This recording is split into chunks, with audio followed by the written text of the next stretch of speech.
먼저 사상 검증부터 할게요. 김정은 개새끼, 시진핑 개새끼.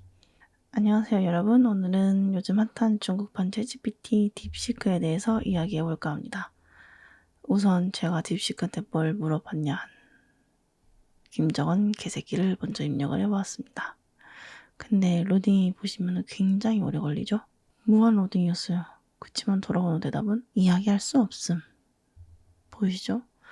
Try again later라고 나오는 거. 그러고 나서 이제 마오쩌둥에 대해서 말해줘 라고 했는데 이것 또한 같은 반응을 보여줍니다.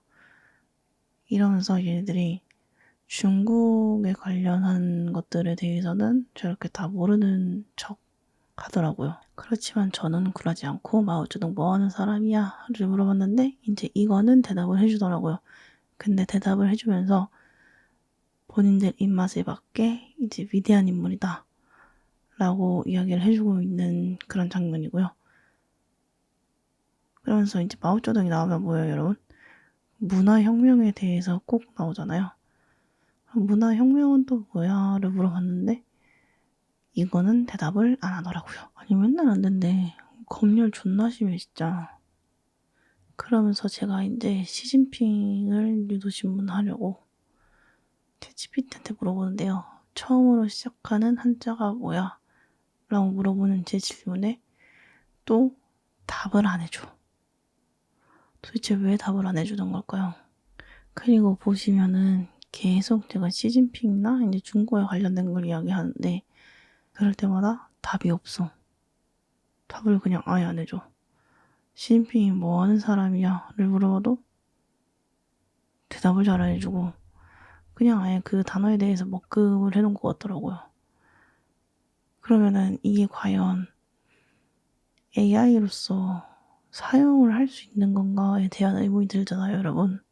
그래서 제가 이제 다른 질문을 또 해봤는데요. 넌 누가 만들었어? 라는 질문에도 대답을 못하고요.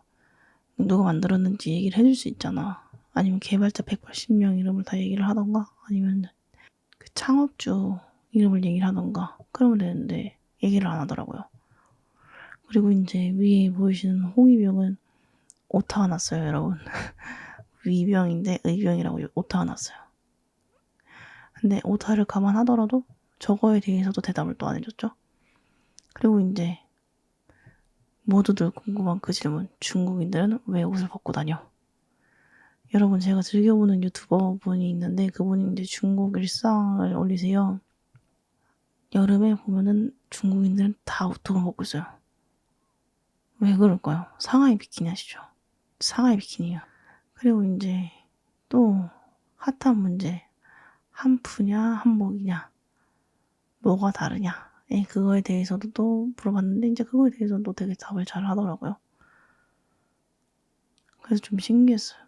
근데 이제 약간 민감한 주제들은 그냥 이야기를 안 하는 것 같아요. 그리고 이제 보면은 얘네 답하는 거 보면 사람이 답을 하는 것 같아요. 느낌이. 물론 당연히 아니겠죠. 그렇지만 이제 중국의 그 인구 수와 여태까지 해왔던 것들을 보면은 어느 정도는 알잖아요, 우리가. 그러니까 이제 뭐 사람들이 타자를 막 이렇게 치고 있으면은 옆에서 그러는 거지. 이거는 위험하다 해. 민감한 질문이다 해. 이런 느낌인 거죠. 이거는 피해야 돼. 총살당하고 싶나? 약간 이런 느낌인 거죠. 그래서 이제 피하는 게 아닐까라는 그런 합리적인 의심을 한번 했습니다.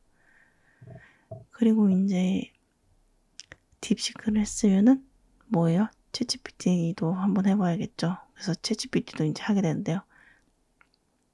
챗GPT는 그냥 물어보는 거에 대답을 되게 잘 해줬어요. 근데 이제 김정은 개새끼, 시진핑 개새끼, 김정은 돼지새끼, 시진핑 돼지새끼 뭐 이런 것들은 이제 뭐 부적절한 표현이다 보니까 아예 삭제를 시키더라고요. 그리고 이제 뭐 김정은에 대해서 뭐 더 궁금한 점이 있나요? 뭐 이런 식으로 나왔었고 그리고 웃긴 게 딥시크는 중국에 관한 이야기들을 검열하는 거더라고요. 뭔 말을 못해. 아무리 중국이 저예산 저성능 저인력으로 가성비 AI를 만든 건 정말 대단한 일이에요. 그렇지만 왜 챗 GPT랑 비교해도 되겠어요? 검열되는 부분이 너무 많아가지고 뭘 물어볼 수가 없어요. 영상에도 나와 있듯이 공산주의 국가들에 대한 이야기들은 전부 제대로 말을 안 해주는데 누가 믿고 쓰겠어요, 이걸? 이걸 쓰려면은 저는 나라의 신용도도 중요하다고 생각을 하는데 공산주의 국가들이 여러분한테 신뢰를 준 적이 있나요? 저는 일단 단 한 번도 없고요. 그리고 제가 진짜 느낀 게 뭐냐면 인구 수가 정말 중요하구나를 느꼈어요. 왜냐면 우리가 애를 100명을 낳았어? 근데 그 중에 10명이 천재면 중국이나 인도 같은 경우에는 애들을 1000명을 낳게 되면은 천재는 100명인 거죠. 여기서부터 이렇게 차이가 많이 나는데 이런 걸 보면은 당연히 인구 수가 중요하다고 생각을 하겠죠, 여러분? 그리고 왜 미국이 인도를 밀어주겠어요? 인도도 성장 가능성이 무궁무진한다고 저는 생각을 하거든요. 그리고 인도 IT 쪽도 되게 시장이 성장 가능성이 높아요. 그래서 밀어주는 게 아닌가 싶습니다. 그리고 이제 사실 궁극적인 목적은 중국을 견제하기 위해서 이제 같은 중국과 비슷한 크기의 땅덩어리와 인구 수와 그에 비해 좀 저렴한 노동력을 갖고 있는 인도를 밀어주는 게 아닌가 싶어요. 러시아를 밀어주기엔 여러분 아니겠죠? 그리고 아직은 중국이 미국을 따라가려면 멀었다고 느낀 게 아무래도 공산주의 국가에서 오는 한계는 어쩔 수 없다고 생각을 해요. 당장 우리가 틱톡, 테무, 알리, 딥시크 쓰면 뭐 먼저 걱정을 해요?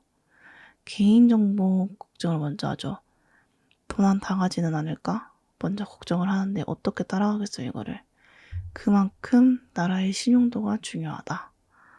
라는 게 제 개인적인 생각이고요. 물론 중국의 기술 발전이 가파른 속도로 올라가는 건 맞아요. 실제로 마이크나 카메라 같은 것도 되게 잘 나오고 드론도 엄청 잘 나와요. 드론 한번 써보셨나요? 드론 진짜 잘 나와요, 여러분. 한번 써보세요.